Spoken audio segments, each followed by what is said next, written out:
Hello everyone, Anju Chetiaৰ অন্য এটা ভিডিঅ'লৈ আপোনালোকক সকলোকে স্বাগতম জনাইছোঁ। আজি মোৰ ভিডিঅ'টো হ'ব কাটিং আৰু ষ্টিচিঙৰ ওপৰত। আজি মই আপোনালোকক একেবাৰে সহজে কেনেকৈ ডিজাইনাৰ ব্লাউজ এটা চিলাব পাৰি লগত শ্বেয়াৰ কৰিম আৰু আপোনালোকক কিছুমান শিকাবলৈ চেষ্টা কৰিম। ভিডিঅ'টো আপোনালোকে চাই থাকিব আৰু এইটো ব্লাউজ মই 36 সাইজৰ চিলাম। যিসকল মহিলা 36ৰ হয় সেইসকলেও পিন্ধিব পাৰিব আৰু যিসকল তাতকৈ ক্ষীণ থাকে 34 বা 32 সাইজৰ মহিলাসকলেও এই ব্লাউজটো সাইডত অলপ ঠেক কৰি আপোনালোকে পিন্ধিব পাৰিব। যেহেতু ইয়াত মই ব্ৰা কাট নিদিওঁ সেইকাৰণে মই যিটো জোখ দিম আপোনালোকক সেইটো জোখতে কাটি লৈ আপোনালোকে নিজৰ গাৰ জোখত আপোনালোকে ব্লাউজটো ঠেক কৰি ল'ব পাৰিব। ইয়াকৈ ফিটিং হ'ব ব্লাউজটো। ইয়াতে মই নেকটো বহুত ডিপ ৰাখি পিঠিত মানে যিডোখৰ কাপোৰ থাকে আমাৰ তাত মই খুব বেছি 1.5 ইঞ্চ মানহে ৰাখিম আৰু তাতে মই এটা ফ্লাৱাৰ বনাই দিম। আপোনালোকে চাব আৰু চেষ্টা কৰিলে আপোনালোকেও পাৰিব।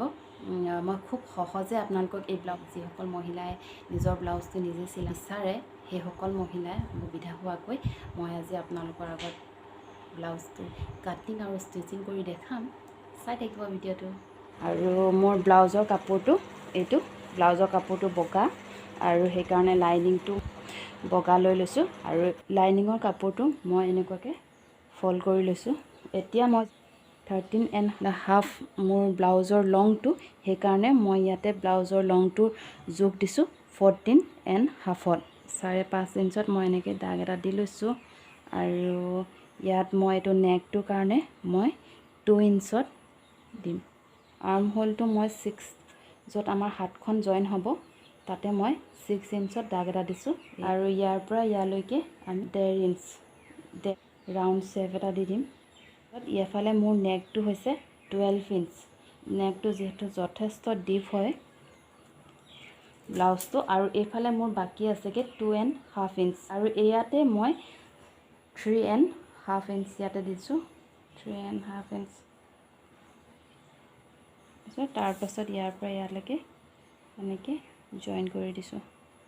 ডিঙিটো মই এনেধৰণে ৰাউণ্ড এটা শ্বেপ দিম যিহেতু ডিঙিটো ৰাউণ্ড হ'ব মোৰ। ইয়াৰ পৰা ইয়ালৈকে এই আঁচডালৰ পৰা আপোনালোকে 1/2 ইঞ্চ মানত দূৰত দিব। বেক পাৰ্টটো 10 ইঞ্চ হৈছিলে আৰু আমাৰ বডিটো এইটো 10 ইঞ্চ আৰু এফালে এক্সট্ৰাকৈ লৈছোঁ আমি 2 ইঞ্চ এক্সট্ৰাকৈ আমি চিলনিৰ কাৰণে লৈছোঁ আৰু ইয়াতে আমি ইয়াত 10 ইঞ্চ দিছোঁ কাৰণে ইয়াতে কঁকালি 9.5 ইঞ্চ দিম। 9.5 ইঞ্চ আকৌ ইয়াতে 1.5 ইঞ্চ আমি ব্লাউজটো কাটি ল'ম।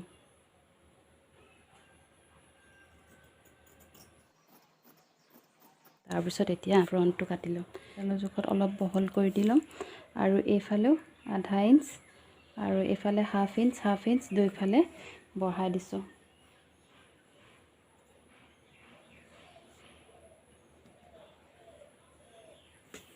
তাৰপিছত এইফালৰ ইয়াৰ পৰা ইয়ালৈকে আমাৰ আগতে 5.5 আছিলে এতিয়া 6 দাগ দি ল'ম।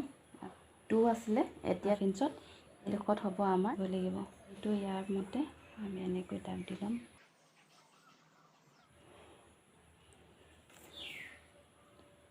আৰু ইয়াৰ পৰা ইয়ালৈকে দাগ 6 ইঞ্চত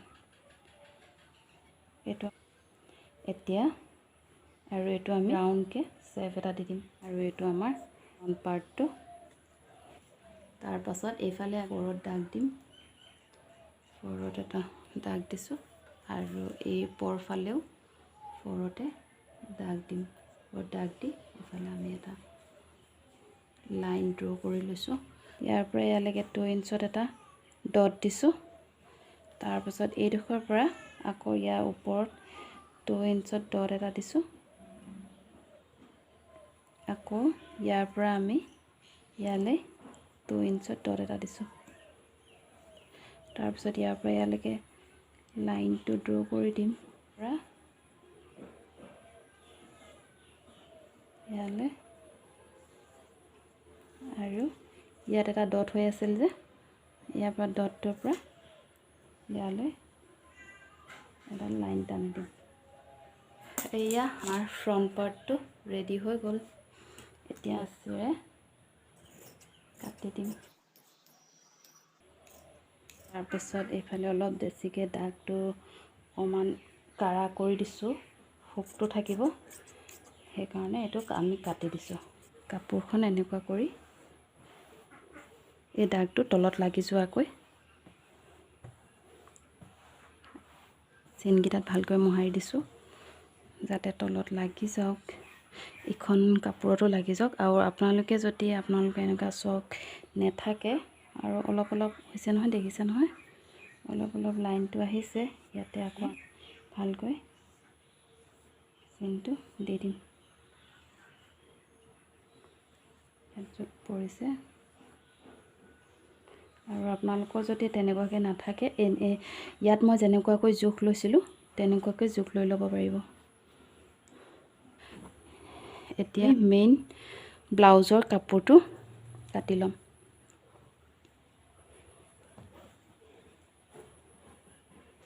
ইয়াত তেনেকৈ ব্লাউজৰ কাপোৰটো তেনেকৈ ফল্ড কৰি ল'ম, যিমান প্ৰয়োজন হয় সিমানটো আমি এনেকুৱাকৈ ফল্ড কৰি লৈছোঁ ব্লাউজৰ কাপোৰটো। পিছত এইফালে আমাৰ বেক পাৰ্টটো মেইন কাপোৰটোৰ ওপৰত লাইনিঙৰ কাপোৰটো থৈ এনেদৰে কাটি দিম। কাপোৰটোৰ ওপৰত লাইনিঙৰ কাপোৰটো এনেকৈ থৈ তেনেকৈ দূৰ কৰি লওঁ।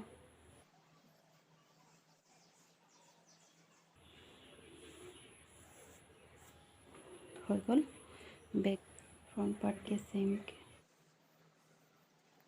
আৰু এইটো ফ্ৰণ্ট পাৰ্টটো আৰু এইটো বেক পাৰ্টটো। এতিয়া আমি এইটো কাটি ল'ম।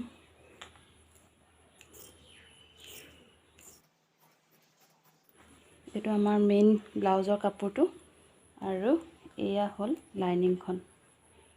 তো আমাৰ এইটো কাটি লওঁ।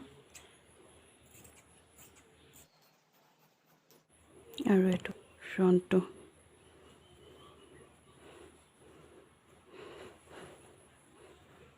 এইটো যিহেতু জইন আছিল, আমি এইটো ভাগ কৰি দিওঁ। এইফালে আমাৰ হাতখন মই আপোনালোকক কাটি দেখুৱাই দিওঁ।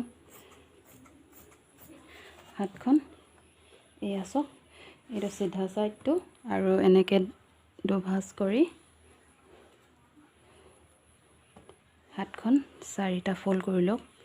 4টা ফল্ড, 1 2 3 4।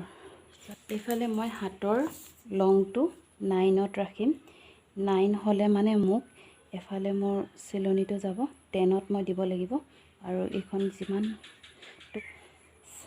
3.5ত মই দাগ এটা দিছোঁ, ইয়াতে দাগটো দি আৰু এইফালে ৰাউণ্ড চেভ এটা দি দিম।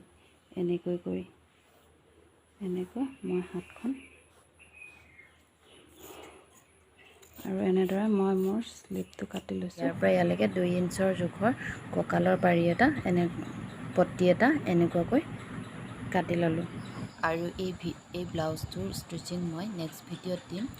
যদি ভিডিঅ'টো ভাল লাগিলে লাইক, শ্বেয়াৰ এণ্ড ছাবস্ক্ৰাইব কৰি দিব।